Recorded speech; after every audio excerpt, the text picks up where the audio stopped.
The sun was setting behind the hills when John, a quiet farmer on the edge of Earth's outer colony, walked back toward his small house. The air smelled of dry soil and wheat. His fields were half harvested, and his arms were sore from a long day of work. He wiped sweat from his brow and was about to lock the main gate when he heard a soft knock. Tap, tap, tap. It wasn't loud, almost like someone was afraid to knock too hard. John paused. Few people ever came this far. His farm was far from the town. He slowly opened the wooden gate and stepped outside. There, standing in the dust, was a strange figure, a young alien girl. She had pale gray skin with glowing blue marks along her neck. Her eyes were wide, glowing faintly golden in the fading light. She wore a torn, dirty cloth over her shoulders. But what truly caught John's eye were the two small alien children clinging to her legs. They looked thinner than scarecrows, their cheeks hollow, their eyes tired and scared. The girl's voice shook when she spoke. "Please, don't be afraid," she said. "I'm not here to steal." John didn't speak. She took a deep breath. "I'll work," she said. "Any job, farming, cleaning, digging, anything. Just, please, feed my children." Her hands were trembling. Her knees looked like they might give out at any moment. John looked at her, then at the children. One of them looked barely able to stand. He stepped aside and opened the gate wider. "Come in." Inside the house, he lit a fire and placed an old kettle on the stove. The alien children sat close to each other, shaking. The girl sat near the door, ready to run if she had to. He served them warm soup, nothing fancy, just broth and soft vegetables. The children grabbed the bowls with both hands, like they'd never seen food before. They ate fast, tears running down their faces.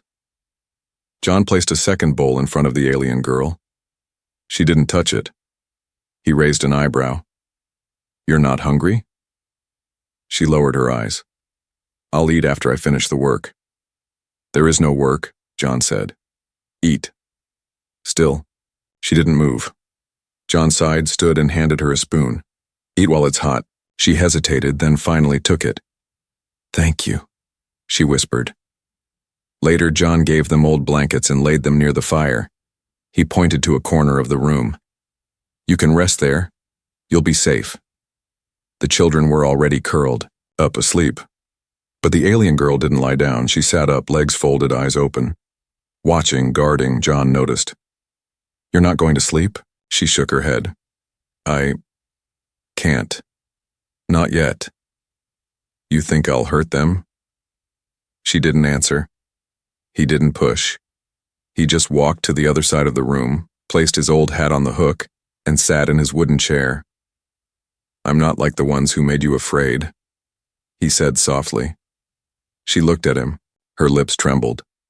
"That's what they all say." John nodded slowly. "Then I won't say it again. I'll just show you." Hours passed. John dozed off in his chair. The alien girl remained still. But when she saw the children sleeping peacefully, when she felt the fire's warmth, when she realized the man across the room had not moved from his chair, she finally closed her eyes. And for the first time in a long time, she slept. Morning light spilled through the small window of the farmhouse. John stood outside feeding the chickens. His hands moved slow and steady, but his thoughts were still on the girl and her children inside. She had come from nowhere. Desperate, quiet, proud. He'd seen that look before. People who had nothing left but still tried to keep their dignity. When he stepped back into the house, he saw her standing near the stove. She had cleaned the floor, folded the blankets, washed the bowls they had used, and now she stood silently waiting. "I told you to rest," he said. She shook her head. "I said I would work." "You weren't lying," John muttered. She stepped aside and pointed to the corner where the children still slept, curled under the blanket. "I didn't wake them. They were cold and tired." John nodded. He pulled out some flour, oil, and dried herbs from a small cupboard. "You ever made flatbread?" he asked. The alien girl hesitated. "No, but I can learn." Good, he said, let's make breakfast. She watched every movement he made, how he kneaded the dough, how he shaped it, how he turned it over a warm pan until it was golden brown. Now you try, he said, handing her some dough. Her fingers were unsure. She pressed too hard at first, then too soft. But after 3 tries, she made something close enough to pass. He didn't laugh. He didn't mock her. He just nodded. Not bad. When the smell filled the cabin, the 2 alien children woke up slowly. Their noses twitched. Their eyes widened. The girl handed them warm pieces of bread wrapped in a cloth. They grabbed the food like it might vanish, then looked at her as if waiting for permission. She smiled softly and nodded. They ate quickly, but not like before, not like desperate creatures. This time they chewed slowly, carefully. It was the first real meal they'd had in weeks. John placed his hand on the table. You got a name? The alien girl looked down. After a moment she said, My people called me Sina, but it's hard for humans to say. John shrugged. Then I'll try. She looked up, surprised. I'm not afraid of your name, he added, and I won't change it just to make myself comfortable. Sina looked at him differently now. Not as a threat, but maybe, just maybe, as someone real. After breakfast, she stood and asked, What can I do today? John pointed outside. You can help me clean the tool shed. Without another word, she followed him out. She worked with her sleeves rolled up, quiet and focused. Her hands were fast, her back strong. She didn't complain, even when splinters cut her fingers or dust filled her lungs. John watched her closely. Not because he didn't trust her, but because he saw something in her, something familiar, a fire that had refused to go out. At noon, he handed her water. She drank with both hands, then handed it back with a bow. You don't need to bow, he said. It's respect, she replied. Where I come from, we bowed to those who didn't hurt us. John frowned. That sounds like a place where kindness was rare. She didn't reply. By the time the sun dipped low again, the shed was clean. The children had played quietly with sticks and stones outside. Sina had kept an eye on them the entire time, never letting them wander far. That evening, John served stew made from old vegetables and dried meat. It wasn't much, but to Sina and her children, it was a feast. Later, after the children had fallen asleep again, she stood at the door and looked out at the stars. John sat on the porch beside her. You don't say much, he said.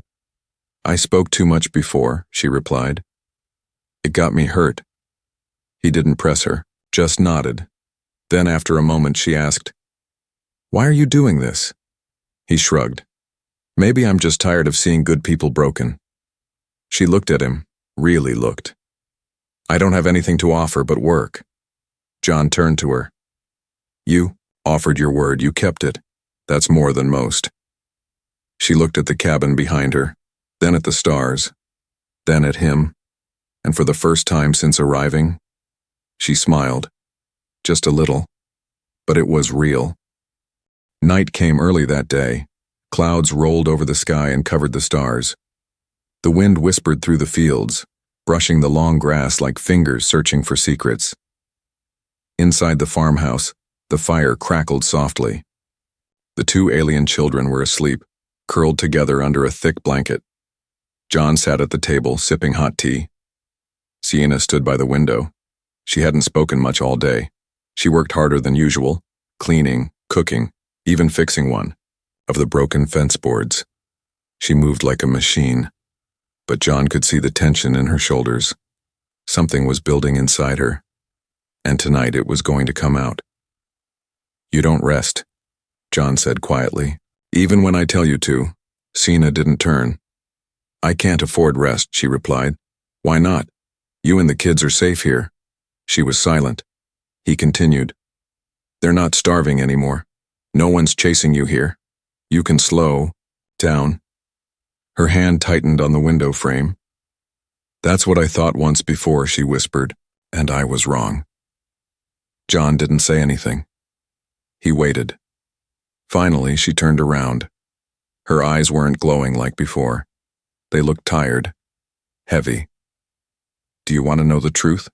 she asked. John nodded slowly. "Only if you want to. Tell it." Sina sat down across from him at the table. Her hands trembled slightly as she folded them. "I was born on a trade moon," she began. "Not much light. No grass. Just machines and buyers. My parents sold scrap. When I was 15, they sold me." John's brow furrowed, but he didn't interrupt. "I worked in kitchens, factories. Later, in places where no one asked for your name, just your body." Her voice didn't shake. She had told this to herself so many times. It had become a cold practice tale. "I escaped twice, got caught both times. The third time, I ran far enough that they stopped looking. I found the children in a cage, starving, left behind. I took them." "You don't even know them?" John asked gently. Sina shook her head. "No, but they looked like I did. So I didn't ask questions. I just took them." John stared at her. "You're not their mother. But you became one." Sina's throat moved. "I didn't want them to feel the kind of silence I did when I was alone. The kind that makes you feel like you'll vanish if no one speaks your name." The fire popped gently beside them.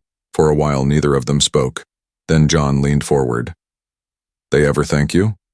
Sina smiled faintly. "Children don't need to. I see it when they sleep and don't wake up screaming." John nodded. "That's how I knew they trusted you. They sleep like they belong." She looked at him, something soft in her eyes. "Do you think someone like me deserves to belong?" John didn't blink. "I think someone like you earned it." Her breath caught. She hadn't expected kindness. She hadn't expected belief. A log shifted in the fire. Sina stood and walked over to it, poking the flames gently with a stick. "People think aliens don't feel things the way humans do," she said. "They're wrong." "I don't," John said. She looked back. "Don't what?" "I don't think you're less than human. I think you're more than most." Tears filled her eyes. But they didn't fall. She had trained herself too long to hold them back, but one slipped free. Anyway, she wiped it quickly, embarrassed. "I've lived like a shadow for so long," she whispered. "Sometimes I forget I'm still real." John stood and placed a hand gently on her shoulder. "You're not a shadow here, Sina. You're seen." Later that night, Sina lay down near the children. She held them both close, her arms wrapped tightly around them. Not because they were in danger now, but because she remembered what it felt like to be alone in the dark, and this time she wouldn't let that happen to them, or to herself. Not again. 3 days passed. The routine became peaceful, almost like a real family. Sina cooked, cleaned, helped in the fields. The children played with sticks and helped gather eggs. John smiled more than he had in years, but peace doesn't last long in small towns. Not when people start talking. It began when John went into the nearby village for supplies. He entered the general store, like always. But the room grew quiet the moment he stepped in. 2 men stood near the counter, whispering. One turned and stared. "You've got someone on your land," he said. John didn't respond. "A woman," the other added. "Not human." John placed a sack of grain on the table. "Is there a problem?" The storekeeper sighed. "People are worried, John. She doesn't belong here." "She's not hurting anyone," John said calmly. "She's an alien," the first man snapped. "How long before she steals something? Brings others?" John's jaw tightened. He didn't shout. He didn't explain. He just picked up his supplies and left. That night, Sina saw his face when he returned. "What happened?" she asked. "Nothing I didn't expect," he muttered. She was silent. Then she said, "They know about me." He nodded. "You should send me away." John looked at her sharply. "Why?" "Because I don't want to make your life harder." "You didn't make my life harder," he said. You made it better. Her hands tightened around the edge of the table. Still, people talk. They always talk. And then they act. John stepped closer. Let them. The next day, a stranger came to the gate, a large man with a red scarf and 2 others behind him. All 3 stared at the farmhouse like it didn't belong. John met them at the gate. We heard you're housing some outsiders, the leader said. John folded his arms. My land. My business. Your land's part of this village, and we don't like strangers hiding things. John's voice grew cold. She's not hiding. I invited her. You're protecting one of them. The man spat at the ground. After all they've done? They nearly destroyed our colony 10 years ago. She wasn't part of that. Doesn't matter, she's one of them. She's raising children, John said. She's working harder than anyone here. She saved 2 lives. That counts for something. The man shook his head. You're making a mistake. No, John said. You are. If you come back here to threaten her again, I'll make sure you don't come back at all. The men glared but left. Sheena watched it all from inside, holding her breath. That night, John found her sitting on the porch holding the smallest child in her arms. I'm sorry, she whispered. For what? For bringing you trouble? John sat beside her. I lived alone before you came, he said. Not peaceful, just empty. You didn't bring trouble. You brought life. She stared at the stars. I was taught to keep my head down, to not speak unless spoken to accept shame instead of fighting it. John looked at her. What do you want to teach them? He nodded toward the children. She was quiet, then said, that they can raise their heads, that they have worth, that they can grow where they were once left to rot. Then stay, John said, and do that right here. The next day, someone threw a rock through the farmhouse window. The children screamed. Sienna pulled them close, shielding them. John rushed outside but saw no one, just footprints in the dirt. He fixed the window silently. Sienna looked at him. You still want us here? Yes, he said without hesitation, but now they'll never stop. John touched her shoulder gently. Then we won't stop either. Later that evening, as the children slept, Sienna stood outside again. The air was cool. The sky was clear. John joined her. You're not afraid? She asked. I've faced storms before, he replied. You don't run from them, you stand your ground. She looked up at him. Even if it's for someone like me? He nodded. Especially then. The sky turned dark before noon. Thick clouds rolled across the hills, swallowing the sun. The wind came first, strong, sharp, bending the trees and pushing dust into the air. John stood on the porch, eyes narrowed at the horizon. That's not just rain, he muttered. Sheena came up beside him, holding one child on her hip, the other clinging to her leg. Storm? He nodded. Big one. The kind that floods fields and rips roofs. He looked at his crops. Dozens of rows ready, to be harvested, his whole season's work. And if this storm hit hard, everything would be lost. Sienna saw the fear in his eyes. She turned to the children. Inside. Now. They obeyed, running inside without a word. John stepped down from the porch, moving toward the field. I need to dig water channels, divert it before it soaks everything. You'll never finish in time, she said. I have to try. He picked up his shovel and ran toward the wheat. The wind grew louder. The first drops fell, cold, fast, heavy. John dug fast, but the earth was already turning to mud. His hands slipped. The wind knocked his hat off. Rain hit like stones now. Sienna appeared beside him, grabbing another shovel. What are you doing? He shouted over the storm. I said I would work, she shouted back. He was about to argue, but her eyes were fierce. She didn't wait for permission. She dug. Together they dug deep lines across the edges of the field. Water started running away from the roots instead of drowning them. She moved like fire. Fast, steady, without pause. The rain soaked her hair. Mud clung to her legs. Her arms bled where stones cut her skin. But she didn't stop. John stumbled, once his leg cramping. She grabbed him with one hand, held him up, and said, "Don't fall now. We're not done." By the time the worst of the storm passed, the sun had nearly vanished behind the hills. They stood covered in mud, shivering and breathless, but the field had survived. The wheat was bent but not ruined. The earth was wet, but not washed away. Sheena dropped to her knees and laughed, a tired, shaky laugh. John sat beside her, too exhausted to speak. They returned to the house in silence. Inside, the children ran to Sheena, hugging her wet legs. John sat at the table and wiped his face with a towel. His hands ached, his back throbbed, but he smiled. "You saved the crops," he said. Sheena shook her head. "We saved them." "No," he said firmly. "You did." The next morning the village arrived, not with rocks, not with anger, but with curiosity. People had seen them working through the storm. A few had watched from a distance as the alien girl threw herself into the mud to protect a field that wasn't even hers. Old Merrick, the miller, stepped forward. "You lost less than the rest of us." John nodded. "Because she worked through the storm." He didn't say her name. He didn't need to. They knew who. A woman with sharp eyes whispered, "She saved this farm?" John nodded again.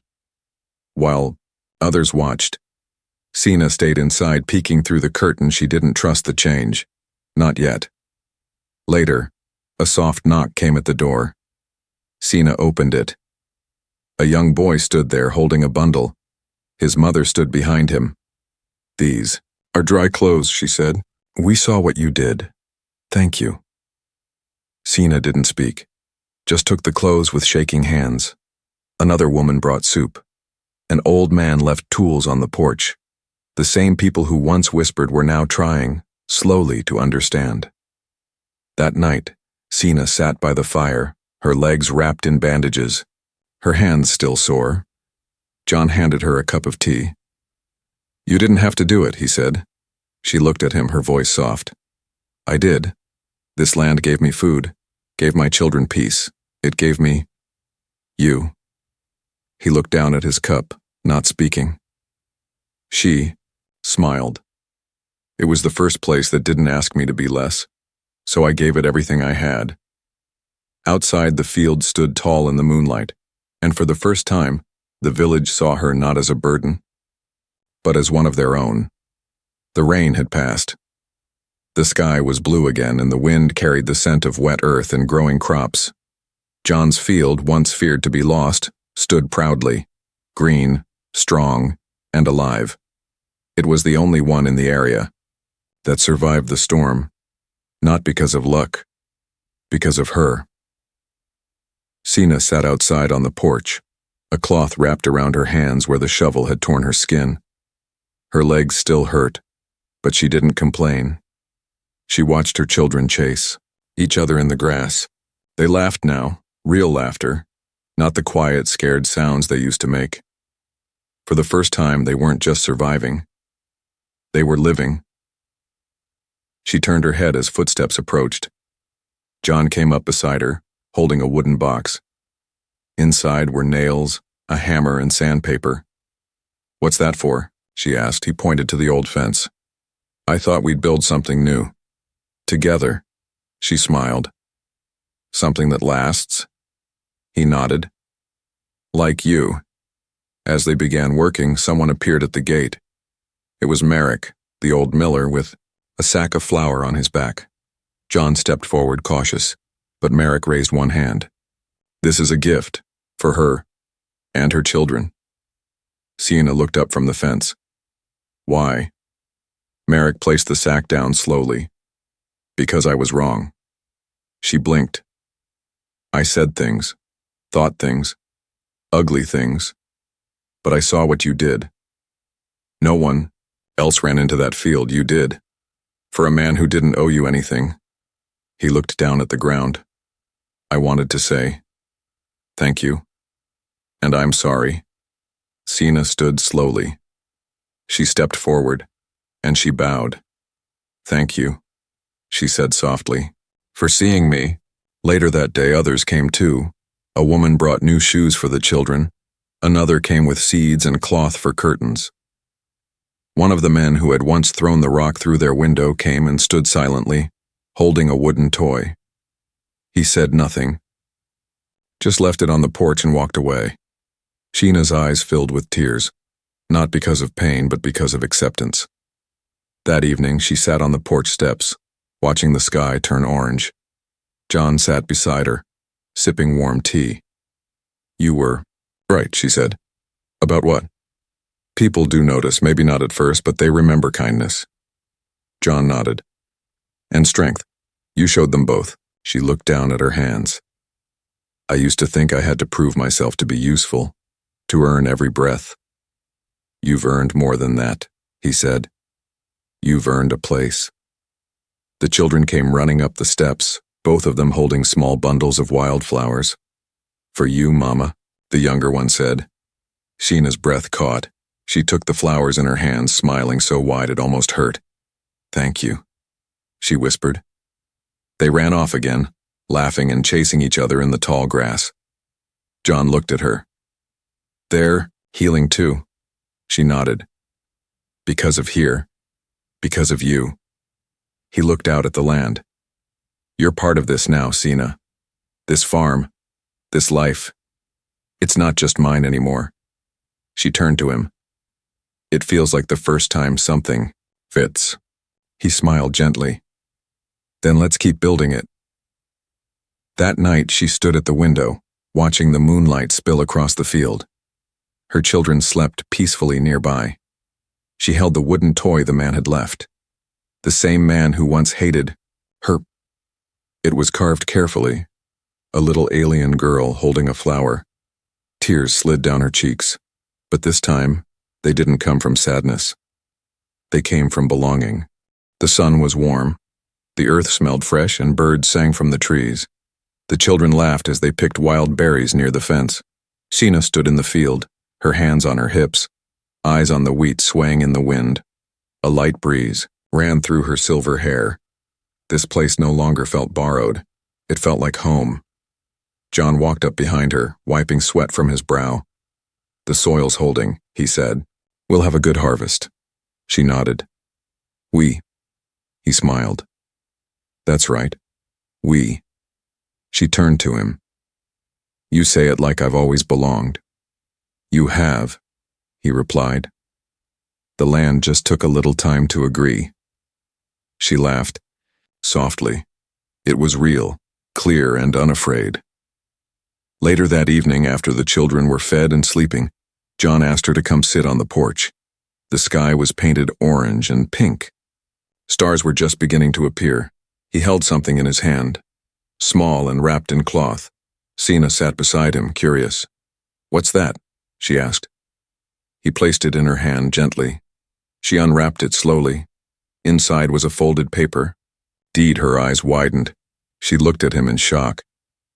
This is land. John nodded. I had it split. One section is now yours. Official. Legal. Her hands shook. Why would you do this? He didn't look away. Because this land grew stronger with you on it. Because my life grew brighter with you in it. Because your children made this house feel alive again. Because no one should live waiting to be kicked out.